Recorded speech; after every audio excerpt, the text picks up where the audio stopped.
Dear students, आज हम एक बार फिर से बाल्यावस्था में संज्ञानात्मक विकास के बारे में ही बात करेंगे। कल हमने देखा था कि बाल्यावस्था में संज्ञानात्मक विकास के लिए पियाजे ने अपने विचार किस प्रकार से प्रस्तुत किए हैं। आज हम देखेंगे एक और महत्वपूर्ण सिद्धांत जिसे सामाजिक सांस्कृतिक सिद्धांत के नाम से भी जाना जाता है और ये वाइगोट्स्काई द्वारा दिया गया है।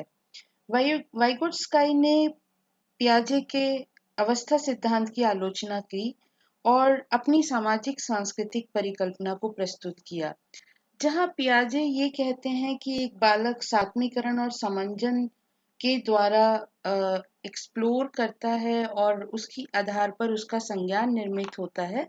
वहीं पर वाइगोट्स्काई ये कहते हैं कि बच्चा वातावरण में अपनी संस्कृति और अपने सामाजिक जो क्रियाएं होती हैं, इंटरेक्शन होती हैं, उनके आधार पर अपना संज्ञानात्मक विकास को आगे बढ़ाता है। तो अब हम देखते हैं कि वाइगोट्स्काई ने इस विषय में अपने विचार किस प्रकार से प्रस्तुत किए हैं।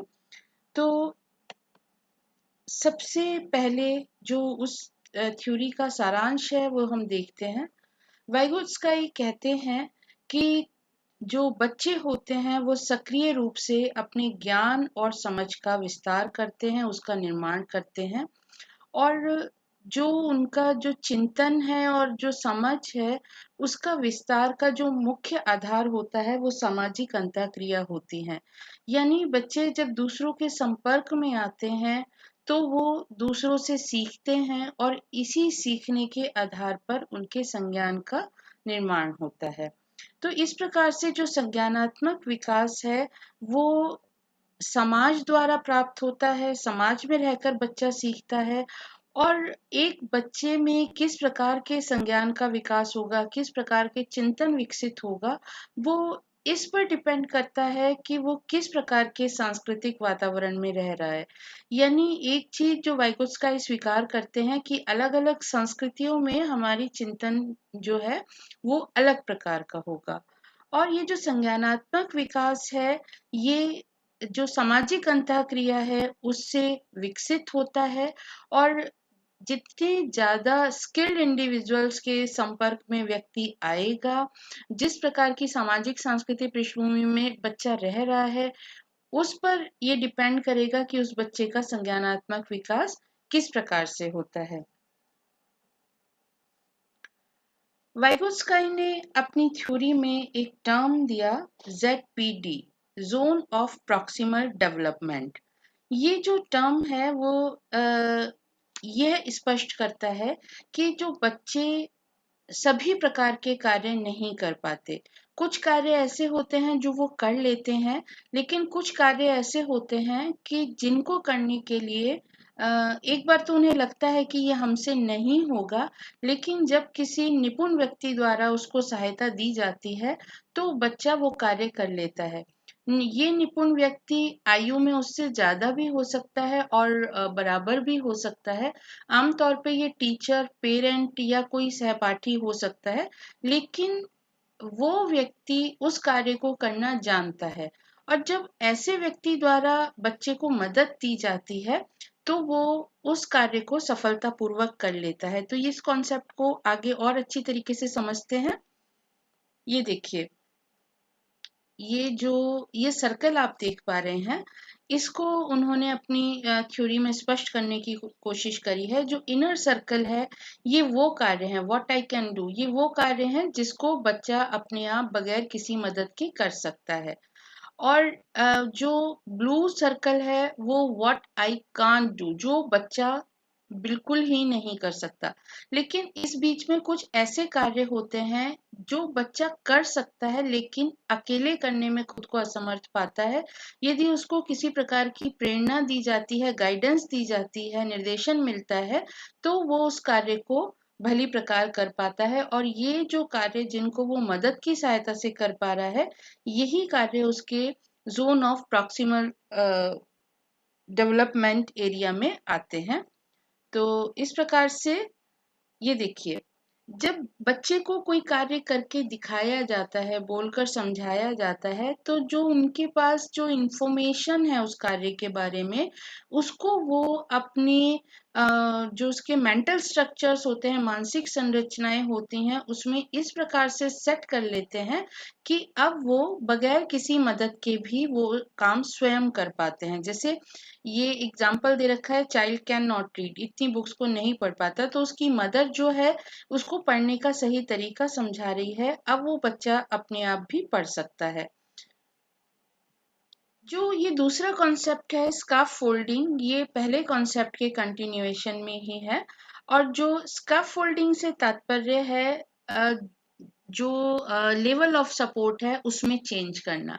किस चीज में लेवल ऑफ सपोर्ट ले रहा है? बच्चा जब समस्या को समाधान ढूंढ रहा है, उस समय जो वो मदद ले रहा है उसके जो सपोर्ट लेवल है उसमें चेंज करना। जैसे जब बच्चा पहले समस्या समाधान कर रहा होता है तो उसको बहुत कठिनाई उसमें अनुभव होती है, वो उसको नहीं कर पाता। लेकिन जैसे जैसे गाइडेंस मिलती जाती है, वो कार्य उसके लिए स्पष्ट होता जाता है और वो अब काम उसको आसान लगने लगता है। और यही वो समय होता है कि बच्चे की परफॉर्मेंस इंक्रीज करने लगती है। ये देखने के साथ साथ ही जो टीचर है, जो मेंटोर है उसका, वो धीरे धीरे अपनी हेल्प, अपनी सपोर्ट कम करने लगता है। और ये कार्य बच्चे के जोन ऑफ प्रॉक्सिमल डेवलपमेंट में है, जिससे वो कर पा रहा है और अब उसे बहुत ज्यादा मदद की जरूरत नहीं है और उसने वो कॉन्सेप्ट क्लियरली सीख लिया है। इसके बाद ये देखिए कि स्काफ फोल्डिंग जो है वो अ, बच्चे की जो नीड है, बच्चे की जो परफॉर्मेंस है, उसके हिसाब से धीरे धीरे कम होता है। जैसे शुरुआत में बच्चा जो है अभी जब कार्य करना उसे सिखाया जा रहा है, तो वो अपनी जो चिंतन प्रक्रिया है उसको अभी शब्द देने की कोशिश कर रहा है, उसको अभी सीख रहा है। धीरे धीरे जब गाइडेड प्रैक्टिस मिलती है उसे, जब उसे टीचर सिखाता है, तो निमोनिक डिवाइस चैंट अब उसको वो सरल तरीके से करने की कोशिश करता है। उसके लिए कोई जैसे हम कहते हैं ना, हिंट्स तैयार कर लेता है। और एक समय के बाद बच्चे को ये कॉन्सेप्ट इतने ज्यादा क्लियर हो जाते हैं कि वो दूसरे बच्चों को एक्सप्लेन भी करने लगता है। तो जैसे जैसे बच्चे को मदद मिलती जाती है, वैसे वैसे टीचर जो है वो अपनी मदद कम करने लगता है और बच्चे की जो लेवल ऑफ लर्निंग है वो अप होता जाता है, ऊंचा उठता जाता है। और वाइगोत्स्काई ये कहते हैं कि एक बच्चे की विचार प्रक्रिया पूरी तरीके से लैंग्वेज पर डिपेंड करती है। शुरुआत में जो भाषा है और विचार हैं वो पूरी तरीके से अलग होती हैं, लेकिन जैसे जैसे बच्चा बड़ा होता जाता है, 2 साल तक तो वो लैंग्वेज और थॉट्स को क्लब नहीं कर पाता। लेकिन जैसे बच्चा बड़ा होता जाता है, वो अपने विचारों को भाषा के माध्यम से स्पष्ट करने लगता है। और जब वो भाषा के माध्यम से विचारों को स्पष्ट करने लगता है, तो वो उसी प्रकार से सोचना प्रारंभ कर देता है जैसे कि बड़े करते हैं। लेकिन भाषा के अभाव में चिंतन नहीं हो सकता, ये वाइगोत्स्काई ने भी कहा है। और भाषा जो है एक तरीके से हमारे लिए संचार माध्यम है। हम जो दूसरे व्यक्ति हैं सोसाइटी में, उनसे भाषा के आधार पर ही अपनी जो बात है वो कम्युनिकेट करते हैं और जो उनके विचार हैं उनको आत्मसात करने की कोशिश करते हैं। जब विचार और भाषा दोनों का तालमेल हो जाता है, तो एक सेल्फ टॉक या प्राइवेट स्पीच शुरू होती है। सेल्फ टॉक का मतलब अपने आप से बातें करना। बच्चे जब छोटे होते हैं तो वो अपने आप से बातें करते हैं, जैसे खुद को गाइड कर रहे हैं या खुद को निर्देश दे रहे हैं। जैसे बड़ा कोई उनसे बोल के काम करा रहा है, बिल्कुल उसी तरीके से वो अपने आप से बोलकर काम कर रहे होते हैं। और धीरे धीरे ये बोलना उनका आंतरिक बोलना हो जाता है, इंटरनलाइज हो जाता है और यहीं से विचार प्रक्रिया शुरू होती है। तो इस प्रकार से जो सेल्फ टॉक या प्राइवेट स्पीच जिसे वाइगोत्स्काई ने कहा है, वो एक थिंकिंग का प्राइमरी स्टेप भी कहा जा सकता है। ये सेल्फ टॉक या इनर स्पीच अपने आप को नियंत्रित करने का एक तरीका होता है, और ये तभी हो पाता है जबकि बच्चा अपने आप मन ही मन में स्वयं से बात करना शुरू कर देता है, और यहीं से विचार प्रक्रिया आरंभ होती है। तो इस प्रकार से जो डायलॉग है, जो बातचीत है, वो अ, एक थिंकिंग का प्राइमरी टूल है, और ये स्काफोल्डिंग का भी प्राइमरी टूल है। यानी जो उसे टीचिंग करी जा रही है, जो उसे सिखाया जा रहा है, वहां पर भी डायलॉग एक महत्वपूर्ण टूल होता है, क्योंकि ये टीचर और स्टूडेंट्स के बीच में संचार स्थापित करता है, और टीचर एक बच्चे को क्या समझा रहा है, वो उसके लिए वो भाषा का ही प्रयोग करता है। वाइगुट्स्काई ये कहते हैं कि जो डायलॉग है, यानी टीचर के बीच में जो टीचर या किसी भी व्यक्ति के साथ जो बच्चा बातचीत कर रहा है, ये बच्चे के जो सामाजिक संचार है उसको भी विकसित करता है, और समस्या समाधान की योग्यता को भी विकसित करता है, क्योंकि बच्चे अपनी समस्या सुलझाने के लिए किसी न किसी की मदद लेते हैं, और साथ ही साथ वो अपनी भाषा जो सीख रहे हैं, जो उन तक संचार पहुंच रहा है, उसका उपयोग योजना बनाने, स्वयं को निर्देशित करने और अपने व्यवहार को मॉनिटर करने में भी करते हैं। तो इस प्रकार से वाइगोत्स्काई ने भाषा पर एक भाषा के विकास और भाषा की उपयोगिता पर बहुत बल दिया है, और ये भी कहा है कि भाषा का विकास पूरी तरीके से सामाजिक सांस्कृतिक वातावरण में रहकर ही संभव है, और एक व्यक्ति में ये जो संचार है वो उसकी जो कल्चरल बैकग्राउंड है उस पर भी डिपेंड करेगा। तो वाइगोत्स्काई ने एक सोशल कंस्ट्रक्टिव अप्रोच का यूज किया है। वो ये सीखने में जो सामाजिक संदर्भ होते हैं उस पर उन्होंने जोर दिया है, और वो जितना भी हमारा ज्ञान है उसके निर्माण का आधार सामाजिक अंतःक्रिया को मानते हैं। वाइगोत्स्काई के हिसाब से एक टीचर एक डिक्टेटर नहीं होता, बल्कि एक फैसिलिटेटर होता है, जो कि बच्चे की समस्या समाधान में उसकी मदद करता है, जो बच्चे की जोन ऑफ प्रॉक्सिमल डेवलपमेंट है उसको समझने में और उसको गाइड करने में उसकी मदद करता है। और साथ ही साथ उन्होंने जो कॉन्टेक्सचुअल फैक्टर्स हैं, संदर्भकालीन कारक सीखने में, उसको भी समझने पे, उसका मूल्यांकन करने पर भी जोर दिया, क्योंकि जैसे मैं बार बार ये कह रही हूँ कि वाइगोत्स्काई ने सामाजिक और सांस्कृतिक कारकों का लर्निंग में रोल होता है उस पर एक बहुत जोर दिया है।